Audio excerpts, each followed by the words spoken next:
Laos এশিয়ার সবচেয়ে সুন্দর এবং মনোরম একটি জায়গা। আমরা মোটামুটি গিয়েছিলাম হলো পাকশিতে, লাওসের পাকশিতে। লাওসকে দুইটা ভাগে ভাগ করা যায়, একটা হলো ভিয়েন্টাইন আর একটা হলো পাকশি।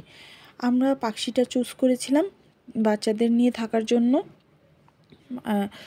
দেখেন চারপাশে কত সুন্দর, আকাশটা কত ঝকঝকে, কিন্তু বাইরে কিন্তু প্রচণ্ড গরম, প্রচুর গরম পড়ে হলো সকালের দিকে। বিকেল থেকে বৃষ্টি শুরু হয়। চারপাশে অনেক জমি এবং সবগুলো জমিতেই মোটামুটি চাষ করা, সব কিছু সবজি বেশিরভাগ চাষ করে এখানে। সবাই এখানে কৃষিতেই বেশিরভাগ নির্ভর এবং অনেক সুন্দর। বিকালটা অনেক সুন্দর লাগছিল। যেতে যেতে আমাদের মোটামুটি রাত হয়ে গিয়েছিল, 8টা-9টা বেজে গিয়েছিল। দেখেন অনেক সুন্দর রং ধরা পড়ছে, হলুদ, সবুজ, বেগুনি, এরকম নানা রকম রঙে চারপাশে দেখা যাচ্ছিল। বিকেলটা সবসময় এরকমই দেখতে লাগে, অনেক সুন্দর। আর এই যে দেখুন হয়ে গেল রাতে মোটামুটি লাওস যে পাকশিতে যেই মানুষগুলো আছে ওরা সবাই মোটামুটি সন্ধ্যার মধ্যেই আপনার ডিনারটা সেরে ফেলবে এবং 7টার মধ্যেই সব দোকানপাট মোটামুটি বন্ধ হয়ে যাবে।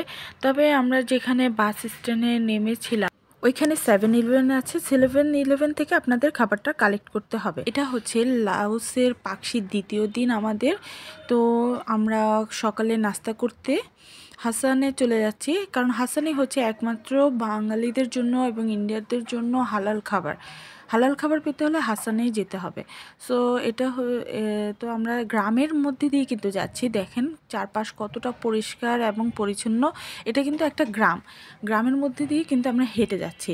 এখানে রিক্সা পাওয়া যায় না, শুধু তারা নিজেদের যানবাহনে চলে, কিন্তু টুকটুক পাওয়া যায়, তাও খুবই কম। এর বেশিরভাগই আপনার হেঁটে সব কিছু তে যেতে হবে, আর না হয় মাইক্রো। তো আমরা এখান থেকে আর মাইক্রো করিনি, আমরা চারপাশ হেঁটে হেঁটে যাচ্ছি এবং এনজয় করতে করতে আমার বাচ্চা যে রাস্তার গাছের নিচে যে ফুলগুলো পড়েছিল ওগুলো কালেক্ট করতে করতে যাচ্ছিল। তো আমরা কারো গাছের ফুল ছিঁড়িনি, সবাই উকিঝুঁকি মেরে আমাদেরকে দেখছিল, কারণ আমরা কোনো বিদেশি না, আবার ওদের দেশেরও না। সো কারণ বিদেশিরা বেশিরভাগ হয় একদম হোয়াইট হয়, নয়তো একদম কালো হয়। এই যে হচ্ছে আমাদের হাসানের পিকচারগুলো, আমি পিকচারগুলো তুলেছি। এটা হলো হাসান ইন্ডিয়ান রেস্টুরেন্ট, এটাই হচ্ছে ওদের ঠিকানা। মোটামুটি আপনার আসরের পর থেকেই তুমুল বৃষ্টি হতে থাকে, একদম হাঁক ডাক দিয়ে বৃষ্টি হবে। এবং কারণ জুন জুলাই আগস্টই হচ্ছে বৃষ্টির দিন, দিনের বেলা প্রচণ্ড গরম থাকবে, আপনার একদম চেহারা পুড়ে যাওয়ার মতো গরম। আর ঠিক আসরের পর থেকে আপনার বৃষ্টি শুরু হবে। এই হলো বৃষ্টি, একদম সারা রাতই বৃষ্টি হয়। মোটামুটি ঘোরাঘুরি করাটা খুব কষ্টদায়ক হয়ে যায়। তারপর আমরা এই দিনগুলো খুবই এনজয় করেছি। এই বৃষ্টি, এই সব কিছু মিলিয়ে খাবার খুঁজতে যাওয়া, বাচ্চারাও খুব এনজয় করেছে। এবং আমার বড় ছেলে এবং তার বাবা রাত্রের ডিনারের ব্যবস্থা করেছিল। হাসান থেকেই আমরা মোটামুটি যে 3 দিন ছিলাম ওই 3 দিন হাসান থেকে আমরা খাওয়া দাওয়া করেছি। আমরা অন্য কোথাও যাইনি। এমনি ড্রিঙ্কস বলতে আমরা কোকোকোলা বা এরকম টাইপ খেয়েছি ড্রিঙ্কসের। জুস এখানে আমরা খাইনি, কারণ আমাদের হালালের একটু ঝামেলার জন্য আমরা খাইনি। আমরা ছিলাম হলো সুবিন হোটেলে। আমি মনে করি এই হোটেলটা বেস্ট লাওসের পাকশির জন্য, পাকশি স্থানের জন্য সুবিন বেস্ট।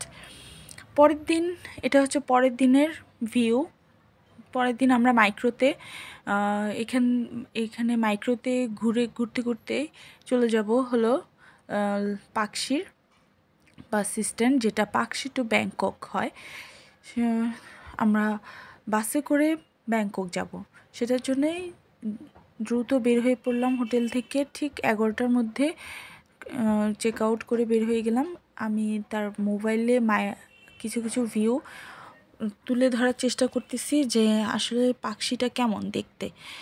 একদম নীল আকাশ, খুবই সুন্দর, বলতে গেলে একদম ছবি যাকে মানে রং তুলির একটা ছবির মতো হলো। পাহাড়, নদী, আকাশ সব মিলিয়ে খুব সুন্দর। আপনি একটু পরেই আপনারা দেখতে পাবেন। এবং বিল্ডিং বলতে অনেক কমই বিল্ডিং আশেপাশে, খুবই কম। পাকশিতে বিল্ডিং খুবই কম, দরকারি যেসব হলো খুব বেশি দরকার ওই রকম। এছাড়া আর কি এরকম হিবিজিবি দিয়ে ভরা না, পাহাড় কেটে কেটে আসলে এদের শহরটা তৈরি করা খুবই সুন্দর। ওই যে দূর থেকে পাহাড়গুলো আমি আসলে নেওয়ার চেষ্টা করছিলাম, যে মানে যত দূর যাচ্ছি মনে হচ্ছিল পাহাড়টা আমাদের সামনের দিকে এগিয়ে আসছে, এরকম লাগতেছিল, খুবই সুন্দর লাগতেছিল। এবং এটা হচ্ছে গিয়ে এই যে আকাশ, রোড সাইড খুবই সুন্দর। এটা কিন্তু পাকশি শহর, পাকশির মফস্বল যে শহরটা, খুব সুন্দর বিল্ডিং, রাস্তা বলেন, চারপাশ খুবই সুন্দর, পরিষ্কার ঝকঝকে এবং কোনো সাউন্ড নাই।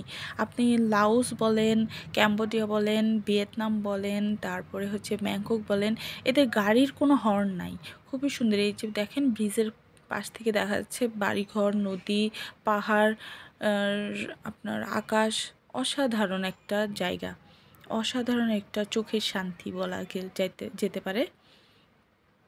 আমাদের খুবই ভালো লেগেছিল। আমরা লাওসে আসলে খুব ভালো ছিলাম, একদম মনে করেন যে একদম ব্রেনটা ফ্রেশ হয়ে গিয়েছিল। খুব ভালো লেগেছিল আমাদের, বাচ্চাদেরও অনেক ভালো লেগেছিল, ওরা অনেক এনজয় করেছে। ওরা বলতেছিল এত গাড়ি, এত রাশ, অথচ আম্মু একটু আওয়াজ পাচ্ছি না গাড়ির। আমরা খুব এনজয় করেছি।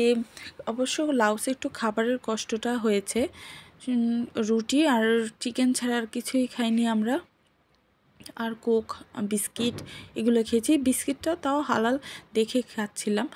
এই যে দেখেন এটা একটা পাহাড়, কিন্তু পাহাড় থেকে কিন্তু পানি ঝরছিল, কিন্তু আমি এই জিনিসটা আসলে ভালো করে তুলতে পারিনি, অনেকবার চেষ্টা করেছি কিন্তু হয়নি, দেখেন বোঝা যাচ্ছে না, কিন্তু আপনারা যখন সরাসরি দেখবেন পাহাড় থেকে পানি পড়তেছে, অসাধারণ একটা দৃশ্য। কিন্তু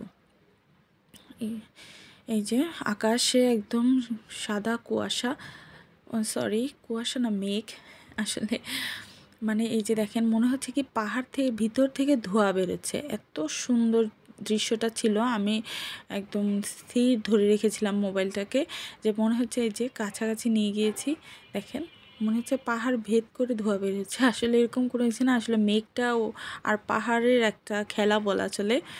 খুবই সুন্দর, অসাধারণ, সবাই ওই দিকে তাকিয়েছিলাম অনেকক্ষণ। তো এটাই ছিল লাওসের পুরোপুরি ভিউ। সবাই ভালো থাকবেন, আল্লাহ হাফেজ।